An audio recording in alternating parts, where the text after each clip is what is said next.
Welcome to another tutor short provided by the Educational Support Services Department of Lehigh Carbon Community College in Snexville, Pennsylvania, which is just outside of Allentown. These videos review key learnings for the science courses provided here at LCCC. And please remember that the Educational Support Services Department does provide walk-in tutoring 5 days a week. Alright, this is for A&P1 students. We're going to be going over muscle contraction. First we're going to start with action potential, and then we'll move on to the excitation contraction coupling and the relaxation phase. But first we are going to start with action potential to give you a better understanding of how a muscle contraction happens.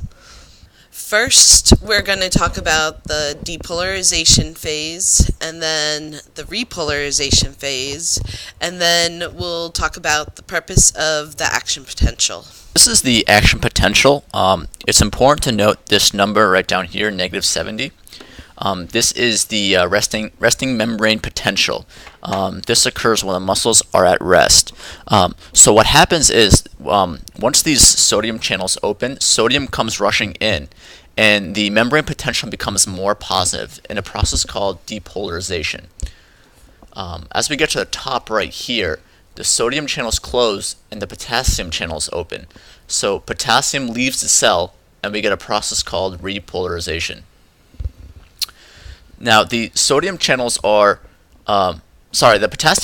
slow to close, so you get a little bump down here called the undershoot.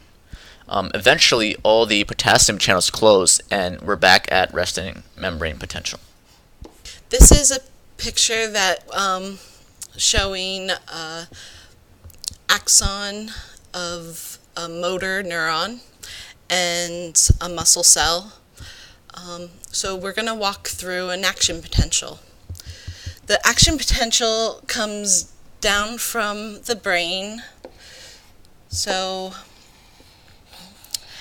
as it comes down the motor neuron into the axon of the motor neuron, the vesicles containing acetylcholine, which is a neurotransmitter involved in muscle contraction, start migrating towards the presynaptic membrane of the motor neuron, and through exocytosis dump the acetylcholine into the synaptic cleft, which is this area here. And the acetylcholine diffuses across the synaptic cleft and bind to the chemically gated ion channels on the postsynaptic membrane of the muscle cell. Once this acetylcholine binds to the chemically gated ion channels on the postsynaptic membrane, sodium rushes in and potassium moves outside of the cell, making the membrane more positive locally inside the cell. And same with this ion channel.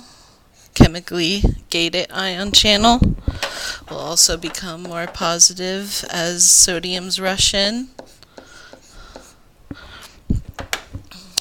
This creates a spark of action potential that leads outside of the motor end plate and to the first voltage gated sodium ion channel, where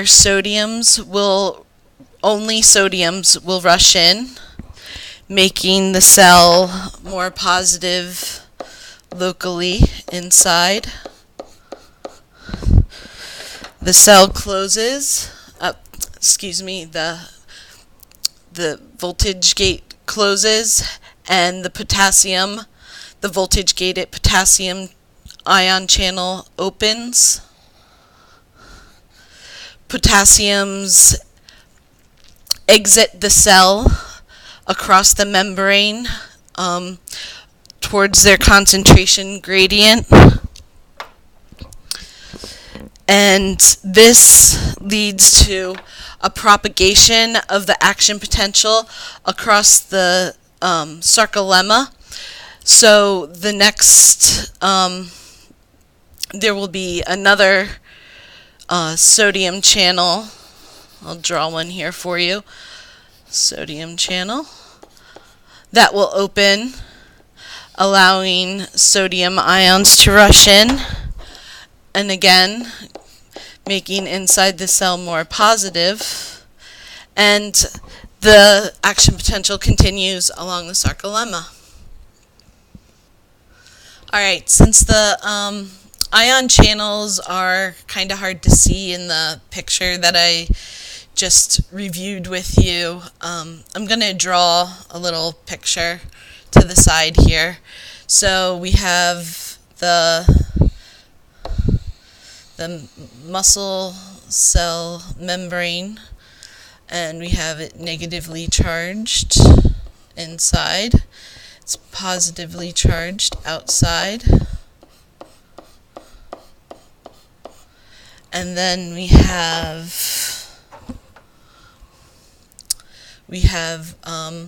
voltage gated sodium channels.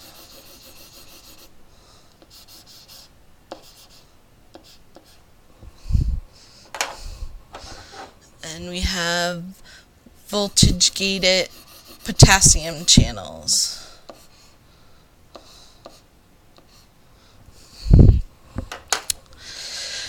So when the action potential hits the first sodium voltage gated channel, which is located outside of the synaptic cleft, and I also want to make the point that the chemically gated sodium potassium ion channels are only located within the synaptic cleft, which are these channels again. Those are the chemically gated ones. They're only located within the synaptic cleft. And we're talking about the voltage gated ones, which are located outside of the synaptic cleft. So once the action potential hits the first sodium voltage gated channel, the sodium ions rush inside the cell, making it positively charged locally. As soon as this happens, the sodium ion channel closes, the potassium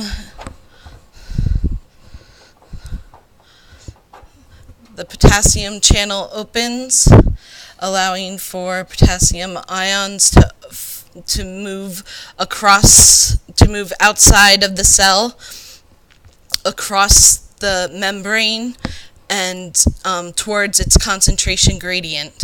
This allows the action potential to propagate along the sarcolemma to the next sodium voltage gated ion channel, and so on.